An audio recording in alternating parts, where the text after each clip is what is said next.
அனைவருக்கும் வணக்கம். 10th new Tamil book இயல் 9 கவிதை பேழை தேம்பாவணி வீரமாமுனிவர். பசுந்தங்கம் புதுவெள்ளி மாணிக்கம் மணிவைரம் யாவும் ஒரு தாய்க்கு ஈடில்லை என்கிறார் ஒரு கவிஞர். தாயின் அன்பை எழுத உலகின் மொழிகள் போதாது. தாயை இழந்து தனித்துறும் துயரம் பெரிது. மகிழ்ச்சியை பகிர்ந்தால் பெருகும், துயரை பகர்ந்தால் குறையும். சுவரோடாயினும் சொல்லி அழு என்பார்கள் அல்லவா. துயரத்தை தாங்கிக் கொள்ளும் மனங்கள் மனிதத்தின் முகவரிகள். சாதாரண உயிரினங்களுக்கும் துயரத்தை பகிர்ந்து கொள்ளும் மனிதம் இருந்தால் எத்தனை ஆறுதல். முன் நிகழ்வு. கிறித்துவத்திற்கு முன் தோன்றியவர் திருமுழுக்கு யோவான். இவரை அருளப்பன் என்றும் குறிப்பிடுவர். இவரே கிறித்துவின் வருகையை அறிவித்த முன்னோடி.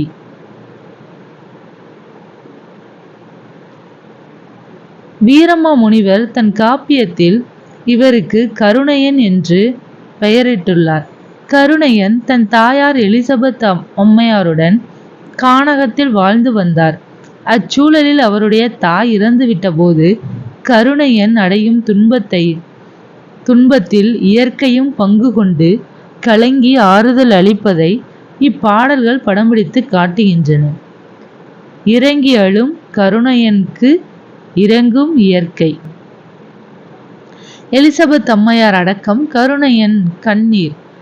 பூக்கையை குவித்து பூவே பரிவோடு காக்கென்று அம்பூஞ்சேக்கையை பரப்பி இங்கன் திருந்திய அறத்தை யாவும் யாக்கையை பிணித்தென்று ஆக இனிதிலுள் அடக்கி வாழ்ந்த ஆக்கையை அடக்கி பூவோடு அழுங்க நீர் பொழிந்தான் மீதே.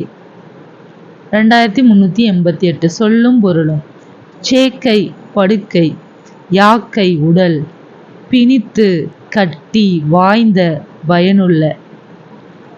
வாய்மணியாக கூறும் வாய்மையே மழைநீராகி தாய்மணியாக மார்பில் தயங்கியுள் குளிர வாழ்ந்தேன். தூய்மணியாக தூவும் துளியிலது இளங்கூழ் வாடி காய்மணியாக முன்னர் காய்ந்தன காய்ந்தேன் அந்தோ. 2400. சொல்லும் பொருளும். இளங்கூழ் இளம்பயிர் தயங்கி அசைந்து காய்ந்தேன் வருந்தினேன். விரிந்தன கொம்பில் கொய்த வீயன உள்ளம் வாட எரிந்தன நுதிநச்சு அம்புண்டு இரும்புளை புண்போல் நோக பிரிந்தன புல்லின் காணில் பெரிதழுது இறங்கி தேம்ப சரிந்தன அசும்பில் செல்லும் தடவிலா தனித்தேன் அந்தோ. சொல்லும் பொருளும். கொம்பு கிளை, புலை துளை, கான் காடு, தேம்ப வாட, அசும்பு நிலம். உய்முறை அறியேன் ஓர்ந்த உணர்வினொத்து உறுப்பும் இல்லா மெய்முறை அறியேன் மெய்தான் விரும்பிய உணவு தேட செய்முறை அறியேன் காணில் செல்வழி அறியேன் தாய்தன் கைமுறை அறிந்தேன் தாயும் கடிந்தனை தனித்து போனாள். சொல்லும் பொருளும். உய்முறை வாழும் வழி, ஓர்ந்து நினைத்து கடிந்து விளக்கி இயற்கை கொண்ட பரிவு.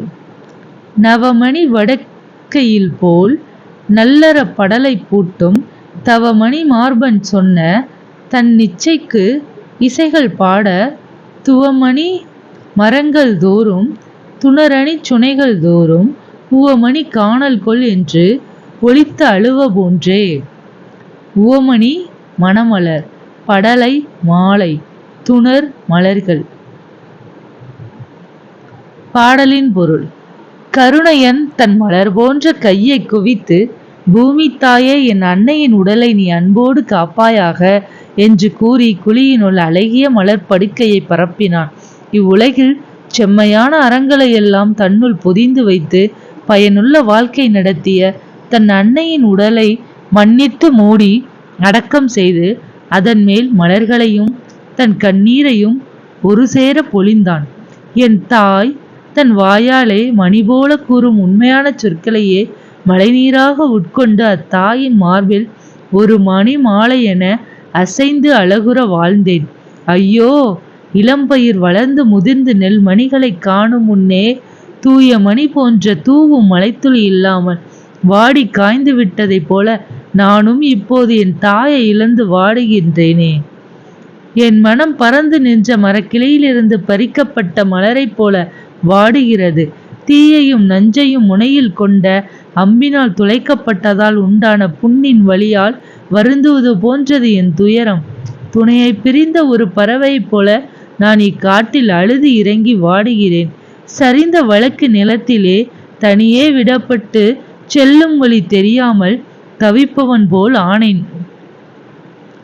நான் உயிர் பிழைக்கும் வழி அறியேன். நினைந்து கண்ட அறிவினுக்கு பொருந்தியவாறு உறுப்புகள் இயங்குதல் இல்லாத இந்த உடலின் தன்மையை அறியேன். உடலுக்கு வேண்டிய உணவை தேடிக் கொணரும் வழிவகைகளை அறியேன். காட்டில் செல்வதற்கான வழிகளையும் அறியேன். என் தாய் தன் கையால் காட்டிய முறைகளை மட்டுமே அறிவேன். என்னை தவிக்க விட்டு என் தாய்தான் தான் மட்டும் தனியாக போய்விட்டாளே. நவமணிகள் பதித்த மணி மாலைகளை பிடித்தது போன்று நல்ல அறங்களை எல்லாம் ஒரு கோவையாக இணைத்த தவத்தையே அணிந்த மார்பனாகிய கருணையன் இவ்வாறு புலம்பிக் கூறினான். இது கேட்டு பல்வேறு இசைகளை இயக்கியது போன்று தேன் மலர்கள் பூத்த மரங்கள் தோறும் உள்ள மனம் வீசும் மலர்களும் மலர்ந்த சுனைதோறும் உள்ள பறவைகளும் வண்டுகளும் அக்காட்டினிலே அழுவன போன்று கூச்சலிட்டன.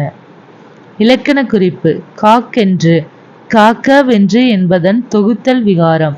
கணீர், கண்ணீர் என்பதன் இடைக்குறை. காய்மணி உய்முறை செய்முறை வினைத்தொகைகள். மெய்முறை வேற்றுத்தொகை வேற்றுமைத் தொகை. கைமுறை மூன்றாம் வேற்றுமை உருவும் பயனும் உடன் தொக்க தொகை. பகுபத உறுப்பிலக்கணம் அறியேன் அரி குட்டல் ஈ குட்டல் ஆ குட்டல் ஏன். அரி பகுதி ஈ சந்தி ஆ எதிர்கால இடைநிலை புணர்ந்து கெட்டது ஏன் தன்மை ஒருமை வினைமுற்று விகுதி. ஒலித்தது ஒலி குட்டல் இத்து குட்டல் இத்து குட்டல் ஊ. ஒலி பகுதி இத்து சந்தி இத்திறந்தகால இடைநிலை ஊ வினையச்ச விகுதி. இஸ்மத் சந்நியாசி தூய துறவி. வீரமா முனிவர் திருச்சியை ஆண்ட சந்தா சாஹிப் என்னும் மன்னரை சந்தித்து உரையாடுவதற்காக 2 மாதங்களில் உருது மொழியை கற்றுக்கொண்டார். இவருடைய எளிமையையும் துறவையும் கண்டு வியந்த சந்தா சாஹிப் இஸ்மத் சந்நியாசி என்னும் பட்டத்தை வீரமா முனிவருக்கு அளித்தார். இந்த பாரசீக சொல்லுக்கு தூய துறவி என்று பொருள். நூல்வெளி தேம்பா கூட்டல் அணி என பிரித்து வாடாத மாலை என்றும் தேன் கூட்டல் பா கூட்டல் அணி என பிரிந்து தேன் போன்ற இனிய பாடல்களின் தொகுப்பு என்றும் இந்நூலுக்கு பொருள் கொள்ளப்படுகின்றது. கிறித்துவின் வளர்ப்பு தந்தையாகிய சூசையப்பர் என்னும் யோசேப்பனை வளனை பாட்டுடை தலைவனாக கொண்டு பாடப்பட்ட நூல் இது.